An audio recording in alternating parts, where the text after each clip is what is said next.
main talk today is one of the giants of the free thought movement in America. He is the author of the magnificent book, The God Virus, and Sex and God, equally magnificent. He is the host of the popular podcast, Secular Sexuality, which you should really check out. It's fascinating. And he is a much sought-after speaker. And we are also so grateful that he is an active part of Kansas City Oasis, a big supporter of the Oasis movement, and someone we go to bounce ideas off of from time to time, and we just feel so fortunate that he's a part of this, what we're doing together. Let's welcome back to Houston Oasis our very good friend, Dr. Darrell Ray.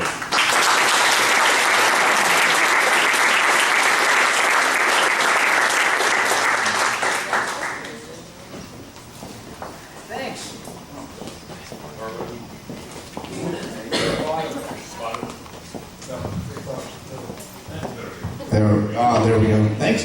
Really good to be back here in Oasis. And it's Party Central last night. We had a great time. Well, where's Margie? Margie, where are you? Stand up, Margie. Stand up, Margie.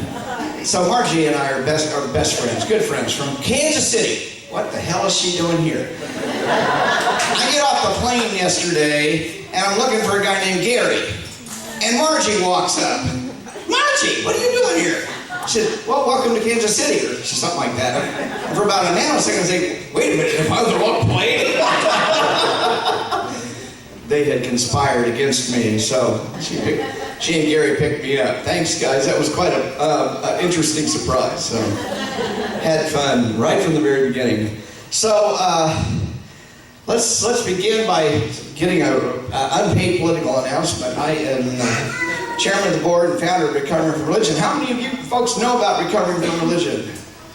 Oh, good. About half of you. Great. Well, that means half of you aren't. So I want you to go online and look at recoveringfromreligion.org and tell people about our organization. We are in a major upgrade and a huge launch for a new software, a new upgrade for what we're doing to help people deal with the trauma of leaving religion. That's what our mission is. Our motto is, there's lots of groups that will get you into religion, we're the only one that will help you out. So, and we only say that commercially with tongue-in-cheek. We're not a deconversion organization, we're just here to listen and help, and our volunteers are trained to listen to you. We've got a chat line, a hotline, we have online groups, we've got local groups, we've got all sorts of support for people leaving religion, including ex-Mormons. Where's my ex-Mormons here? Right. Got some ex-Mormons in the group. Okay, so there's a hotline, and if you want to call in, it's called, it's real easy to remember, it's 1-844-I-DOUBT-IT. It's the hotline. So today I'm going to talk about what I learned through a lifetime of activism, and to do that I'm going to talk a bit about my early years in activism. I literally had a lifetime. I'm over 39 now, and I'm not going to be able to tell you all of it. But I'm going to tell you some of it just to give you some notions about what activism is about, how I go about practicing activism. And the reason I'm doing this is because I'm very concerned about our culture and our society right now. And I think I'm seeing a lot of people coming into the activist movements, into various areas where they can try and have an impact. And I'm seeing a lot of wasted time. I'm seeing a lot of wasted energy. I'm seeing a lot of conflict that doesn't need to happen. So that's what I'm going to talk about. I want to help us get really focused. Because if we are not really focused, we're going to be here again in 4 years or whatever. And that's not a political statement. Okay, so what I've learned from a lifetime of activism. I'm going to start by quoting Saul Alinsky, one of my heroes. Lest we forget, from all our legends, mythology, and history, the first radical known to man who rebelled against the establishment and did so effectively that he at least won his own kingdom, Lucifer. And Hail Satan is right back there. I think Lucifer is with us today. See? How many of you would consider yourself an activist in some way in here? Okay, let's maybe 20% of the people. All right. I'm guessing more of you are activists than that, but you probably haven't defined it quite the way I'm going to be defining it. Here's my way I define activism. The process of actively and openly pursuing a social goal. Activism is not inherently good, or positive or progressive. The religious right are activists, but they certainly are not progressive. Some on the left are happy to campaign against free speech, for example, if it's free speech that they disagree with. So activism is trying to have us make a social impact, but not necessarily progressive. In my own journey to activism, I think I was born an activist. I'm not sure. My mom always said I asked way too many questions. But she was supportive. She just didn't have all the answers I wanted. I'm going to show you a little bit of my family. This is my family. I'm this guy right here. My mom and dad became missionaries when they retired. They were very religious. They actually started, we went to one church, Westside Christian Church, who I'll talk about later, in Wichita, Kansas. But while I was growing up, my mom and dad helped found 2 other churches in the city. They were mission planters, if you will, back before people talked about planting missions. So I went to, boy, that good-looking kid there, right? So I went to this church, Westside Christian Church in Wichita, Kansas. Anybody been to Wichita? Okay, you know a little bit about Wichita, maybe. Well, this is on the west side, and if you go Google Westside Christian Church in the Wichita Beacon newspaper, 2 months ago there was an article saying this church is closing. I am happy to report it is no longer going to be torturing people like me anymore. When I was growing up, they're actually merging with one of the daughter churches that my parents helped found. That is also declining. So there's a whole, this Wichita is the heart of all sorts of crazy religious stuff. And it's going downhill. Now, I loved a lot of the people in this church. What I didn't love was what they did to other people, and I'll explain to you what that was all about here. Now, was I a true Christian? That's all. People always. How many of you ever been said, "Well, you must not have been a true Christian since you're now agnostic, atheist, or something"? Yeah, okay, a bunch of you have been told that. Well, I was a true Christian. I mean, I had drank the Kool-Aid.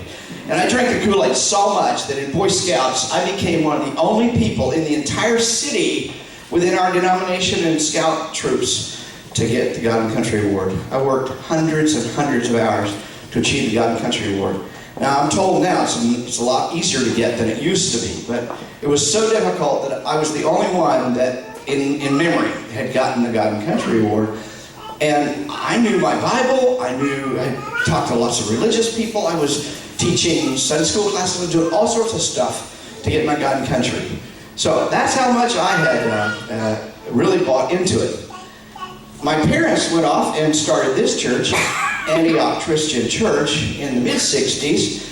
And as a result of my commitment to Jesus, commitment to the church, I got a job being the youth minister at Antioch Christian. This is after my parents had started the church and after they'd already moved back to the home church that we had come from. And here's me, a picture as a youth minister.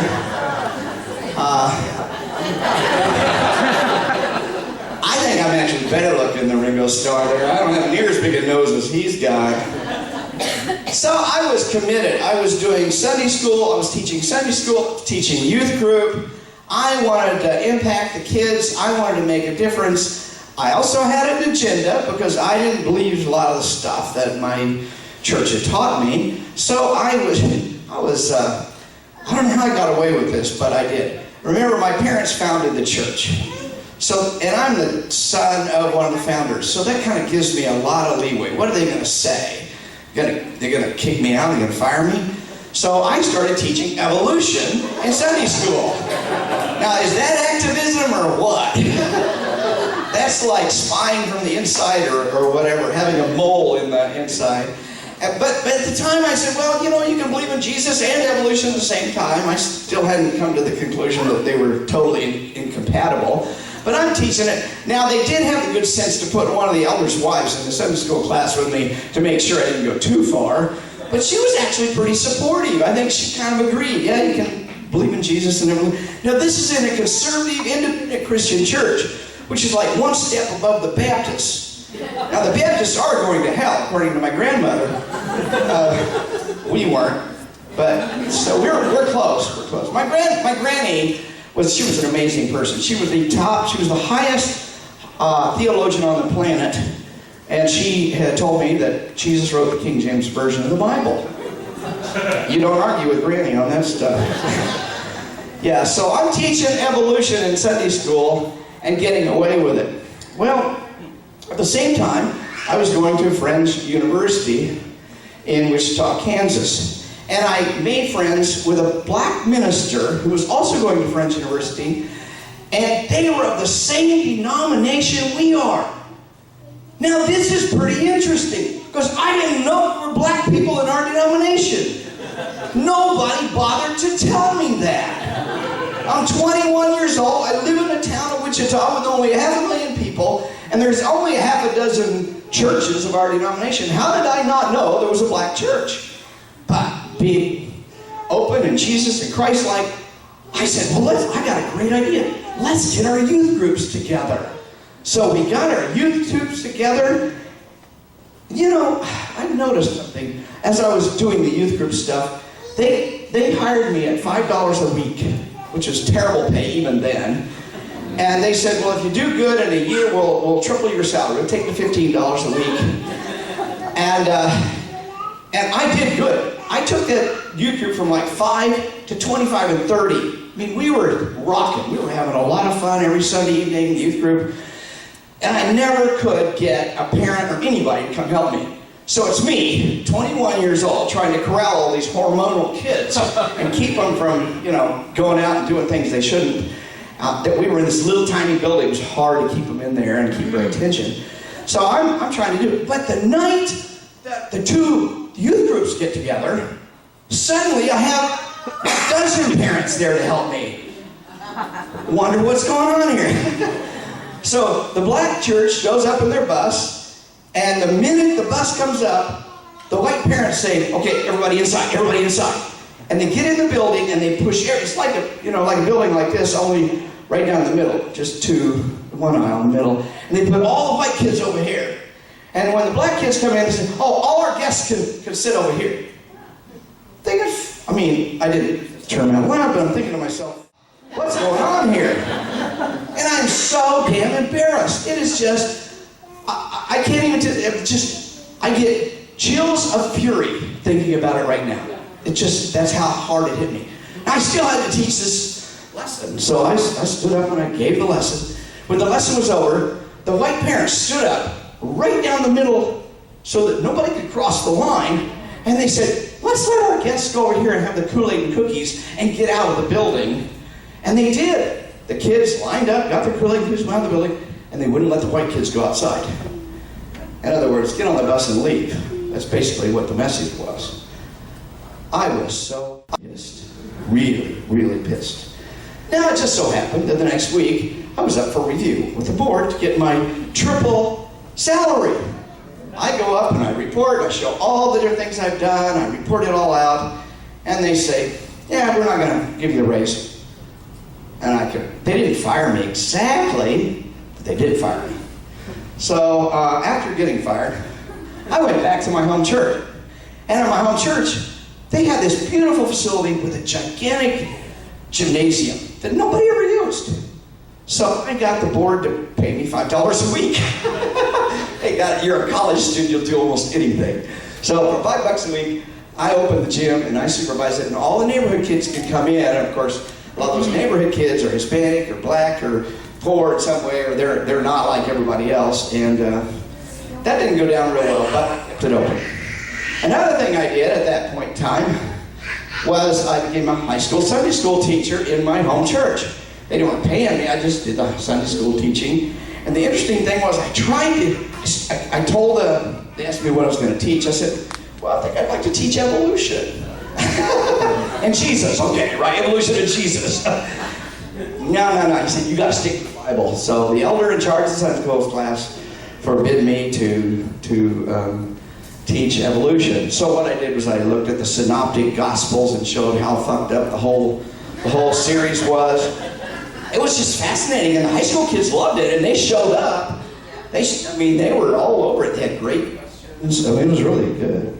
Then I became a church counselor, and I'm dedicated, folks. Not many of you have gone through all this, but I know I went through a lot. But the cool thing about being a camp counselor is you get to tell kids not to masturbate after you've already done it yourself that morning. So I got pretty good at telling kids not to masturbate. And then one day I saw a poor girl that I really liked come running across the campus, crying her eyes out. And I find out later that one of the ministers had berated her in front of all of her friends for being a slut, for having kissed her boyfriend, for dressing slutty and all that sort of stuff. Now, it's only a detail that this minister had 3 affairs in the 10 years that he was the minister of the church that my parents founded. That's why my parents left the church and went back to the home church. Because my dad said, this guy should be fired. He had an affair and we caught him. But no, they didn't fire him. They let him do it 3 times before they finally fired him. And that's the minister that berated this poor girl. So I'm starting, just vaguely starting to get some pictures that maybe this church, not all it's cracked up to be. But still being dedicated, I started a bus ministry. I am a glutton for punishment here. And I went out and I knocked on people's doors, kind of like Mormons do, or Jehovah's Witnesses. I knocked on the door and I said, we are starting a bus ministry. We will take your kids to church on Sunday morning. And there's usually silence on the other end as the parent looks at me and you can see in their brains going through, let's see, Sunday morning, no kids, sleeping in, unpaid babysitter. Sign me up. We had 40 kids the first week. It was no problem at all to get kids to get on that bus and come with me to Sunday school. And this is the way we started. No, that's not how our Sunday school looked. This is how our Sunday school looked. Our bus ministry looked like this. And this is what the elders' wives looked like. Yeah, it didn't go down too well. There had never been a black church, a black person darken the door of church in the entire time that I was growing up there. Nobody had come in. Now, there were people that came in, missionaries, and talked about missionizing to black people in Africa and stuff like that, but never had an actual black person or even Hispanic person in our church. So this was revolutionary to have little minority children running around in the church. And of course, all these little old ladies come to me to tell me how horrible these kids are behaving, and I need to control them and all this sort of stuff. Well, I had a buddy who helped me do the bus ministry, and we worked together, we built the bus ministry around, and then I was ready to go off to graduate school. I went off to Starrett College for Christian Workers that I'll talk about here in a minute. And lo and behold, the week I left, and he was supposed to get on the bus and pick all the kids up, he forgot. And he forgot forever. They never once took that bus off the property to pick any children up. So the bus ministry died the day I left. Now at the same time, the Vietnam War is really hot. This is 1971, 72, and I am out attending Friends University, and I go to my president of the university. His name is Roy Ray. No relationship to me at all. And Roy was a Presbyterian. This is a Quaker school. Why the hell is a Presbyterian the president of a Quaker school? I don't know how that happened, but he was. And he was very pro-American and very pro-Vietnam. And I said, well, we're a Quaker school. We should be able to protest the Vietnam War because we have a peace witness here. I was actually becoming quite of a Christian Quaker. Now I'm an atheist Quaker, but that's okay. You can be an atheist and a Quaker, by the way. So he said, no, you can't protest it. So we said, I had a buddy that was in the janitorial department, working as a student, and he had the keys to that tower you see right there. So midnight, we sneak up into this tower, and we open the lock to the tower. Nobody's supposed to be up there. And then we fly a kite from the top of the tower that said, stop the war.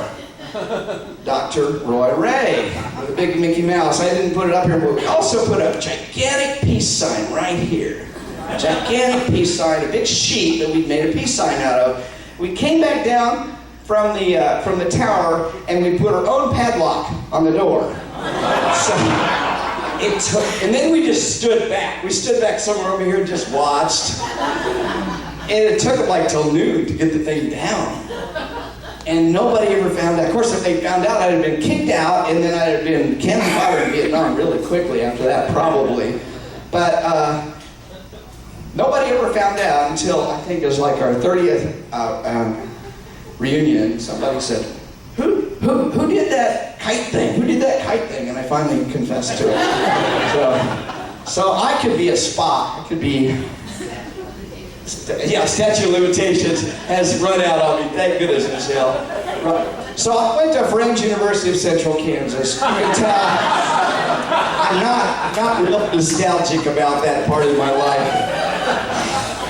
Then I went to Scarrett College for Christian Workers. I'm still committed, but I'm about ready to be committed. I think I'm dumb enough to keep doing this stuff over and over again. I go to Scarrett College because Scarrett College is the only program in the United States that allows you to learn how to be an activist within the church.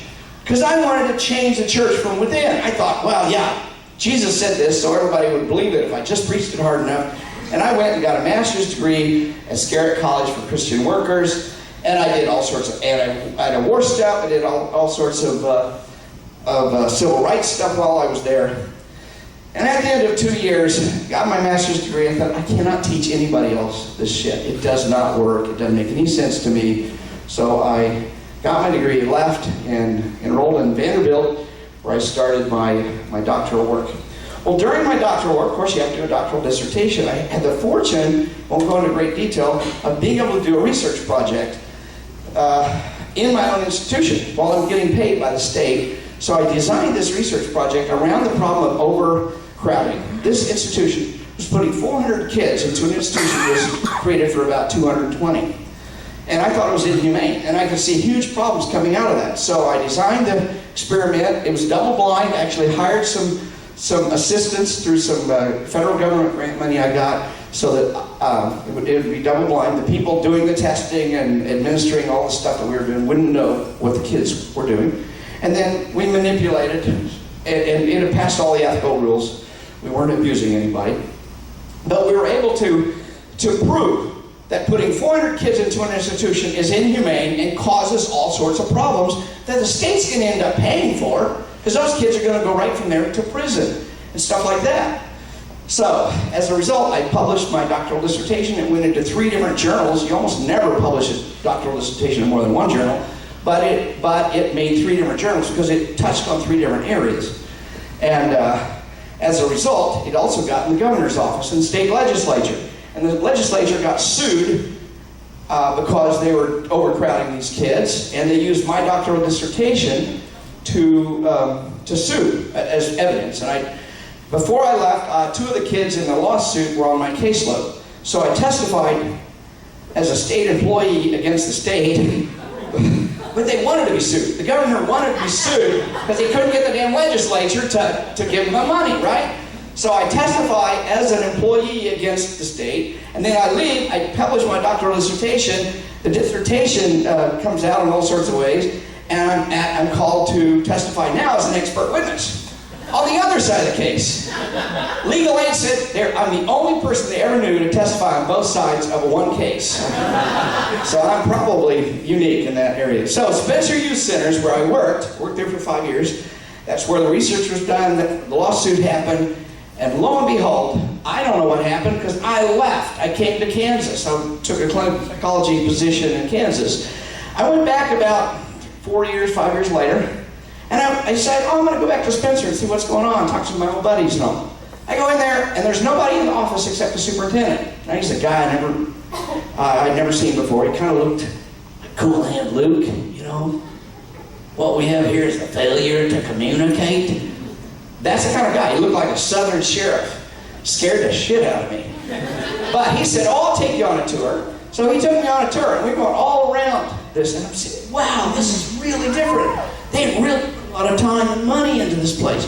We're about halfway through it, and the superintendent says, yeah, some asshole wrote a report and made us put $12 million into this place. I didn't tell him I was the asshole, but I got out of there really quick. He never knew who he was talking to. After that, I got into my main career, organizational psychology. It really is a lot of activism to do when you're trying to teach managers how to not to abuse their employees. That's really what I was big into. And both of these books really tried to emphasize a new way to work with people, but I won't go into that part of my career. So, in 2009, I wrote The God Virus, which I'm sorry to say I sold them all, I think, at Corpus Christi. They took all of my God Virus people. Sorry about that. Oh, and Corpus throws an even better party than you guys. I'm sorry, you're going to have to step it up next time I'm here. Yeah, we party until 2 in the morning on Friday night. I published The God Virus and promptly pretty much lost my whole consulting business in about a year's time. But thank goodness the book sold enough, not over enough, but enough to kind of just to match up some of the income I lost. But that's one of the consequences of coming out as an atheist. So what did I learn? What have I learned in a lifetime of doing this kind of stuff? I'm going to go through 9 things, and I'd like you to take some notes, if you would, at least in your mind, not on your iPad or something. And I will put these up, I'll send them to you, the nine pieces. So, first of all, no organization or person is perfect. Get over it. Nothing pisses me off more than saying, well, I'm not going to give you the ACLU because they support the Nazis. Bullshit. You know, I'm not going to support Hillary. I'm not going to support Bernie. You know, if you want perfection, go to heaven. That's the only place you're probably going to find it. So, don't let the perfect get in the way of possible. No person, no institution is perfect. And we have to work through the institutions. It's very difficult to make huge impacts as a single individual. So what I find is when people say, I don't want to help some because I don't agree with them 100%, what they're really saying is, I don't have enough energy to get involved. It's a great excuse not to be involved. Learning number 2 is those who complain the loudest often contribute the least, and they will drag everyone else down if you give them attention. Stop giving the naysayers a bunch of attention. Most of the time when somebody is complaining and bitching and moaning, the first thing I do is, what is the last thing you did? How much money have you given? And there's usually silence on the other end. That's enough for me to ignore them after that. And I get pretty brutal about it. I ignore people who aren't contributing. If they're contributing, I'll listen. I want to know what people who really are passionate want to do and think and want to try to accomplish. But I'm not going to listen to those who are complaining. So, no whining is allowed. And if you don't have a solution that you're willing to put your money and your time into, don't even come to me. Number 3, treat your allies as valuable partners. I know this sounds weird, but what I see throughout the secular movement and throughout the progressive movement is people are taking pot shots at each other. What's going on here? Why are we killing Bernie people? Why are we killing Hillary people when we got 45 to deal with, for example? Don't treat your friends and allies like enemies.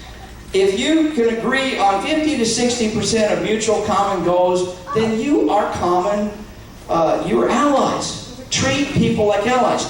Just because you disagree on something doesn't mean you need to go on Facebook and tell everybody what an asshole they are. Because you're really the asshole for saying they're an asshole. That's what I look at it as. Stop criticizing people on Facebook. Stop criticizing people publicly. If you have a beef with somebody, go talk to them personally. Send them an email. No, don't send them an email with your gripe. Send them an email with your phone number and say, I want to talk about this by phone, one-on-one, in person. Here's the coffee shop we can meet at. I don't care, but don't criticize people until you've actually given them a one-on-one chance to explain themselves and you try to find common ground. If you do a good faith effort there, you're going to find common ground far more often. The minute you criticize somebody in public, you have stiffened up their resistance to you and you no longer have an ally. So, learning number 4, activism will not make you happy. It will probably piss you off a lot. So, the purpose of activism is not happiness. It's a byproduct. Happiness is a byproduct of activism. I've been in some pretty nasty activism stuff, and I've been really happy because I found allies that were pissed off like I was and willing to go off and do something about it. So you can be pissed off and happy at the same time. Think about that. But happiness is not the goal. It's a sense of accomplishment that's the goal. It's the camaraderie and sense of purpose that's the goal. It's the fulfillment that you see when you benefit other people. Even if they don't appreciate what you do, if you see them benefiting from it, then you can take some pride in that. Learning number 5, fear. Fear is a really poor motivator toward progress. Fear is a component of activism that you can't allow to get too big. Now, a lot of us are pretty afraid of where our society is going. And that fear is right. It's okay. But don't let that fear drive you. You have to have a positive goal, a positive focus, a positive mission. That's why I like Oasis so much. We're not, our values are not fear-based values. Tea Party, for example, they're all fear-based values. A lot of that stuff out there in the political system is very fear-based. Oasis is not fear-based. We have a mission. We know where we're going. And the allies of Oasis in Kansas City, with the Kansas City Atheist Coalition, and they are a kick-ass activism kind of organization. They're allies with Oasis. They don't agree on everything, but they sure do support one another. I think fear will eat you up and spit you out if you let it take over for you. So you must have a positive, focused, action-focused mission, and you'll probably achieve what you want. If your big dreams are crushed, then you got to refocus on smaller dreams.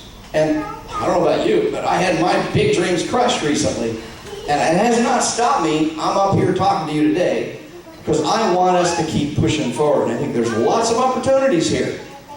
But I hear people getting discouraged. I hear people getting depressed. I hear people losing sleep at night. Well, if you're going to lose sleep at night, lose sleep on something that's positive. Find a goal you're trying to get out there, and you lose sleep because you're thinking about what you can do tomorrow on it. Learning number 6, and this is a hard one for anybody. Ideologies do not reflect reality. Ideologies are shortcuts. And I'm not saying they're wrong always, but they are wrong a lot. So recognize the limits of an ideology and be prepared to expand or change. If your ideology boxes you into a corner such that you can't talk to anybody else, then that's a problem. If your ideology boxes you into a corner so much that you cannot reach out and find allies that agree with you 60 or 70%, that's your problem. It's your ideology's problem. You got to open your options up. You got to open your mind up and let people come through that ideological screen and work with them. You may never come together on the ultimate ideological ideas, but at least you can work together. And we need all the allies we can get.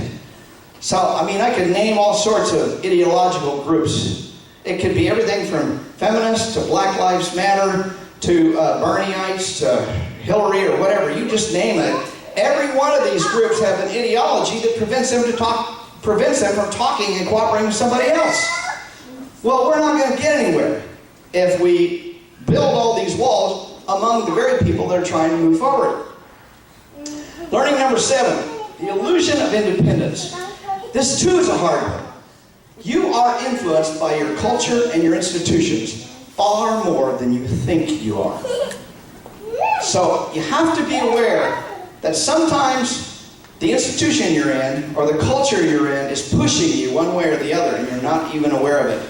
Try to bring some awareness to yourself. Try to understand how your culture is affecting you and realize that we all have this illusion that we are independent thinkers. I'm a rational person. Everything I think is obviously rational.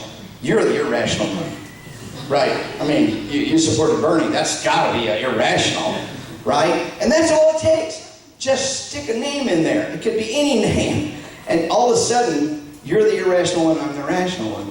Ideologies are a substitute, and they do not necessarily reflect reality. I think one of the best ways to get out of this cultural, ideological framework is to go outside the United States. Now, if you can't get on a plane and go outside the United States, at least read news media that's coming from outside the United States. Read BBC or French translations of whatever. or even read Russian or read China. I don't care, but get yourself out of the States. I went to Africa for a month this last fall. They think we're fucking idiots over here. And they have Zuma as a president. He out-Trumps Trump any day of the week. And yet they say, what is going on in the United States? It was hard to explain that. I mean, I didn't explain it. I just rolled my eyes. I am known. So once you get outside the race, realize that other people see us very different than we see ourselves. And I think that's valuable, because then it challenges you to rethink who and what you are and what you want to support. So I tend to say, if you want to understand where you are, focus on humanity versus ideology. If your ideology is inhuman, if your ideology violates Oasis values, that'd be a clue. Maybe your ideology has got some problems, because I cannot find anything wrong with Oasis values. I have bought the ideology of Oasis, so to speak. Now there is that conundrum, you know, all ideologies are ideologies, no matter what. But I like the Oasis values because it really challenges you to not get too deep into any ideological focus thing. So do your best to stay on the right side of humanity without succumbing to dogma or ideology. Learn to be, number 8, learn to be strategic. I find a lot of people wasting a lot of time because they're not thinking strategically. So focus your time, your money, and your energy on a limited number of goals. Don't get distracted by the latest crisis or fad. Maybe think about it. There's a lot of crises and a lot of fads out there. And we're all pretty concerned about a lot of these things. But if you're going to have an effect, you've got to keep yourself focused on 2 or 3 things that are really important to you. And don't get distracted by all the others. Now think about this. What if you were working, and every 5 minutes I came in as your boss and changed what you should be working on? Throughout the day, for 8 hours, or however long you're working that day. Every 5 minutes I forced you to change. How much work would you get done? You would not get much work done. You'd be one frustrated person. That's what I see us doing as activists. We're focusing on way too many things. Find the 2 or 3 things, stick with those. Yes, I'm concerned about X or Y or Z, but it's ABC, and I'm most focused on it. And make sure that you don't get distracted. Don't let people shame you or guilt you into going with them. Well, you know, you must really not be concerned because you're not giving money to my organization. No, I'm concerned about the things I focused on. I will support you as an ally, but because I don't join you does not mean we can't be allies.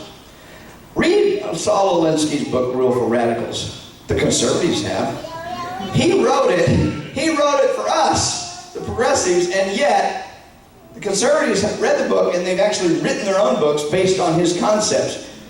Saul Alinsky was a genius, but his genius could be used, it's like a knife, you know, it can be used to cut the butter or cut a person. It can go either way. Facebook activism. This is my pet peeve here, folks. Get the hell off Facebook. Facebook activism is not activism. And the problem with Facebook activism is it makes you think you're doing something. But most of the time, you're just in your bubble with all your other friends. Or once in a while, you can nail some Christian, or nail some Republican, or nail some Libertarian or something. But you never nail them. They actually come back with you just as hard, and they think they've nailed you. So it's a mutual masturbation society, is what it turns out to be. So I'm not against being on Facebook. You'll see me on Facebook frequently. I post stuff, more for informational stuff, but I do not consider that time as activism time. Unless I'm doing something physically that's forwarding the agendas that I've got, it's probably not going to happen on activism. Use the 80-20 rule. Focus 80% of your activism on your core mission and 20% on supporting your allies. I support Black Lives Matter, but I am not black, and I can't possibly totally identify with what that organization and what that movement does or cares about as much. I'm just not in the middle of that, but I'm very supportive of them. And so I've got that conflict, and I've had people from feminist organizations, you must not be a feminist because you're not joining our organization. Well, no, I don't have time to do everything. I run and recovering from religion. That's my focus, among other things, of course. And don't let your allies shame you into joining them, because that dilutes your effectiveness. Unless you want to join them, I'm not saying you shouldn't, but keep focused, keep strategic.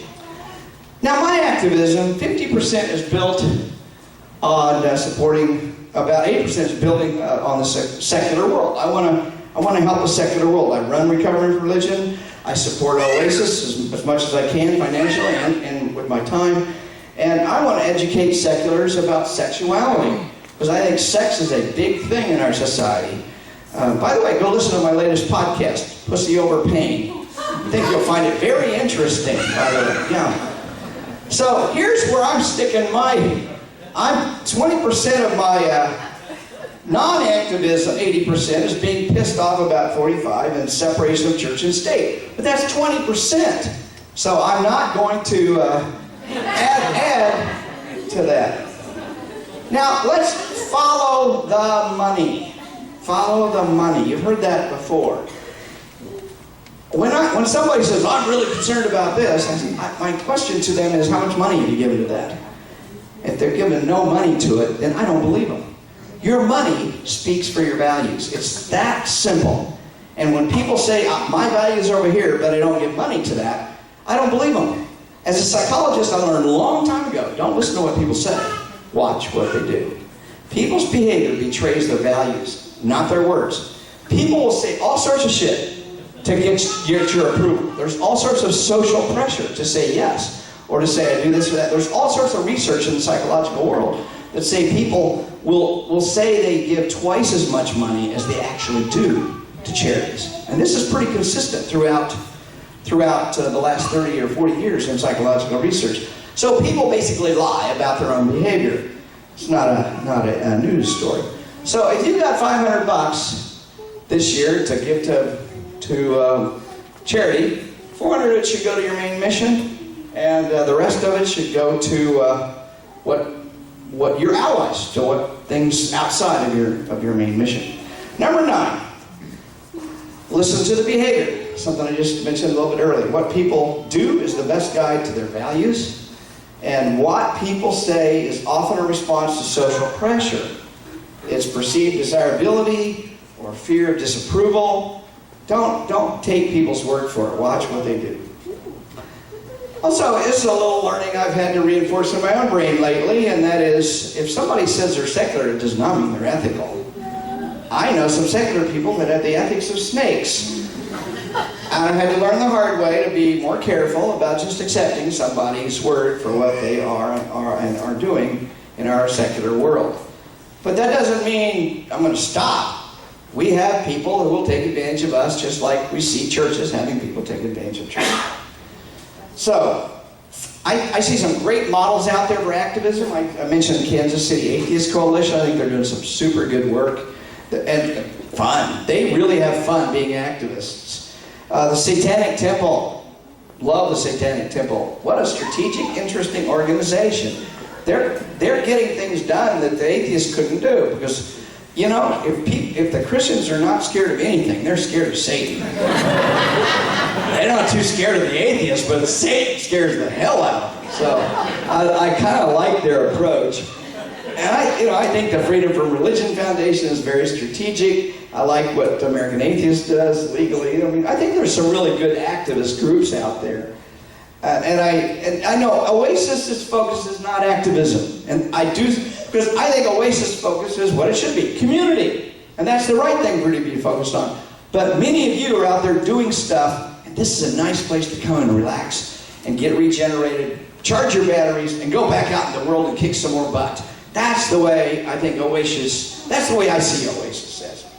So why be an activist? Because you want to make a difference in someone's life or the life of the community. That's why I want to be an activist. You want to be part of a solution, not part of a problem. Why do you want to be an activist? Because you want to place your ideals into action. And you want to learn how to impact the organization, institutions, and society. Yes, you want to learn it, Because none of us were born knowing how to do this stuff. We have to learn it. And we're learning as we go. And sometimes it doesn't work. Sometimes it does. I am still learning how to be an activist. And I started out when I was 16 protesting apartheid in South Africa. That was my earliest activities as an activist. And there's always something to learn. So, here's the question I had asked right at the very beginning. Are you an activist? We have lots of activists I see around me in Kansas City. This is Denise Decker. She is doing great stuff with Micah Ministries. You guys do that kind of stuff here, I know, too. And you've seen Autumn. She came up here and talked to you, didn't she? Yes, and she's very active, and she does their blood drives for us all the time. She's in a lot of other stuff. And then Josh Hyde is the chief atheist of Kansas City, I think. Him and Josh Stewart. So it was a lot of interesting activist people that I interact with. And these are the Micah Ministries people that we work with. So let me end with this quote. I love the quote. I think it comes from Cora Scott King. I think it's worked. I forgot to look it up. I am no longer accepting the things I cannot change. I'm changing the things I cannot accept. Thank you for being here today. Appreciate your time.